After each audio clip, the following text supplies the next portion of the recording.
grew up in a Muslim environment, and we didn't talk very much about God because in my home God was far away and we had to be respectful of Him. However, we never really talked to God, or it was not a personal God. We knew, all of us, that God had created us, there was a God, and if we did something wrong He would punish us, and if we did something good, maybe or maybe not, He would reward us. One day I felt like I was unfairly punished by my mother. I didn't do anything wrong, and she asked me to go to the corner of the room after I was punished, and I didn't know. I just wanted to climb all the walls and everything, and I felt it was so unfair. And suddenly I heard a voice who told me, "Hey Shireen, it's okay, it's your mom, just love her, everything will be fine." And I started to hearing this voice, and I just felt peace. Just peace came over me, and I just forgot about all that punishment and everything. And so I personally was used to call that voice my God, and my God was in the corner of the room. That was all I knew. Otherwise, my mom and dad's God, it was far away, and if we would do something wrong, He would come and punish us. So this was how I grew up. There were a lot of things happening around us in our country, and there was a revolution and everything, and I was in the middle of it. And therefore, for my own safety, they decided to send me to France to study and to finish up the high school and to go to university there. Somehow, miraculously, I ended up in a convent together with nuns and priests, and I was the only one who was not, who did not know Christ. And, I was just observing those people who were serving me, who had not done anything. I did not even pay them. I was living with them. They were preparing my meals like as if I was a princess, and they were talking to me. And, I really, that was the first time in my life, after, my parents who had given me the unconditional love, these people were first people who had given me unconditional love, and I could not understand that. And, I just wanted to know what was going on in their mind, in their heart and everything. And that was how I got to hear about Jesus. Not that they evangelized me, but that I myself, on the back of the convent, there was some meetings, and I asked to be in those meetings, and there they had Bible studies, and they were talking about Jesus and so on. Now, I did not know, as I looked at my dictionary, Jesus, for us, it looked like, I knew about Him, He was a prophet. And at the end of the Bible study, they told me that Jesus was Son of God. And that did not really seem very intelligent to me. However, I looked at them, and they were mostly professors at universities, very highly educated people in those Bible studies and everything. So that made me even think more about maybe not everybody here is crazy. Maybe I should investigate more and to know more about Jesus.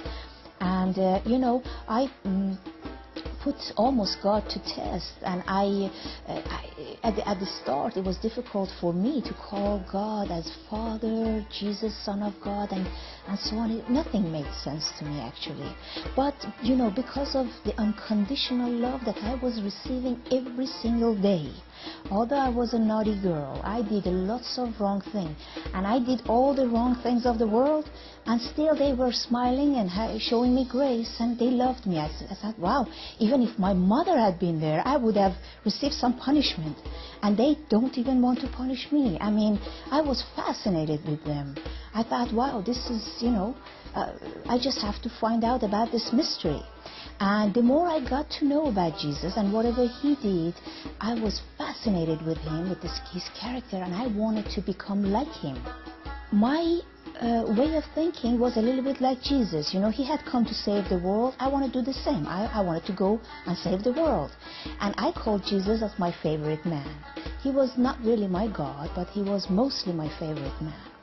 And so this was how I had it until series of events and miracles happened where I was directed to Norway, in north of Europe, and I ended up in a Lutheran church there, and I discovered more about Jesus there, and and the unconditional love. For me there, I converted to Christianity. However, for me it was just like changing religion. Still, I felt like I had not given my heart to Jesus. So because I always, my way of thinking was that I came from a society where they ignored women, where they disrespected women, where women were inferior. So by going and just trying to become like Jesus and trying to do like other Christians, I could become a better person. Until I came to a point in my life where I had lots of problems, and I felt like there was no way out for me. As I was crying, and I didn't know whom to cry to. I had a cross in the corner of the room, I had the Bible, but it was there. And suddenly I fainted there, and I had a very, very strong vision. And this was, in that vision, I saw a man coming from that way, and he was dressed like they showed Jesus dressed on the cross. And everybody had raised their hands, and I was in the third row.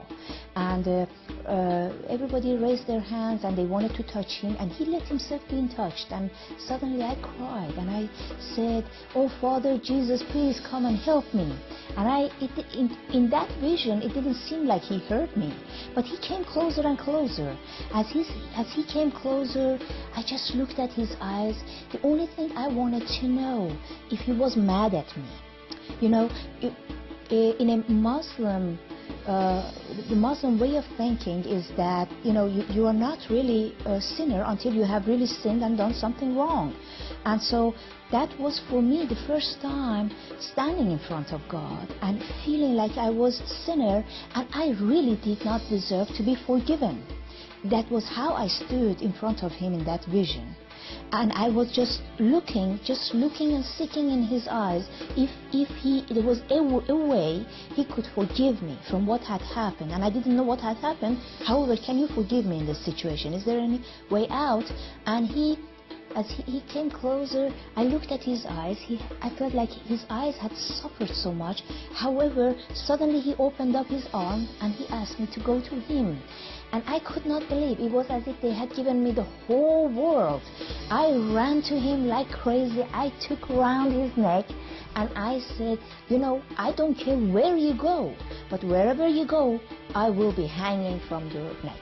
As I opened my eyes, I had the Bible right here, and I was pretty scared when I opened my eyes actually, and I was just trembling and I didn't know what to do, what actually happened. I was just trying to explain to myself what happened, and when I remembered the vision, and then I said that to one of my Christian friends.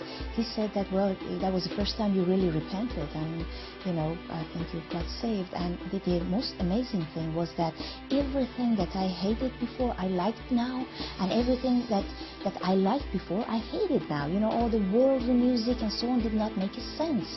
And when even reading the Bible, well, I had the Bible right next to me, so as I opened it, it was as if the words meant something else. It was some cover from my eyes that was taken away. I could see and I could understand the Word of God. And it was amazing. I cannot tell you. I felt like a new person. The other person died. I mean, what happened to the other person? I could not explain it. I am a new person who can enjoy and who can see all the opportunities and everything. I remember the God at the corner of the room, the voice that was already talking to me then, the voice that was giving me peace. And they said that, God, will you give peace that is beyond our understanding? And suddenly, everything fall in the right place. Just I felt like, wow, so he was that and he did this. And it felt like a plan that he really wanted me to be saved. And in spite of the situations, he used every difficult situation to make himself known to me. And I'm very privileged to know Jesus today. This is a person that you can talk to, and you really want to have the Spirit of God in your life to guide you, because otherwise your life does not make sense at all. And you would want a God who empowers you. You would want a God who gives you wisdom. You really would want that, than a God who just sits there and observes you. Oh, you did this, you're going to be punished. I'm not sure if you're going to heaven or you're going to go to the opposite side. You would want a God who really give you unconditionally, abundantly His love. That's what you would want to have. I mean, it's not even to be compared with any religion or any type of faith. Understanding unconditional love was something very important, and many times as I myself approached a Muslim friend, it has been like, I understood for them, it was like, oh, she wants to make us the member of her church, she wants us to do this, that's why she's doing that. So I really didn't want this to be only an advertisement for something, that's something, you do this because of that, but just do this because your life is going to change.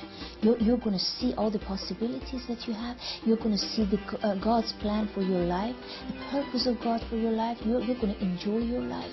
Even if you are in difficulties, you're going to have, you're going to see your possibilities. Even when the world around you thinks that everything is lost, you still see the light, because you have hope. You have the hope that is, and nobody can take that from you.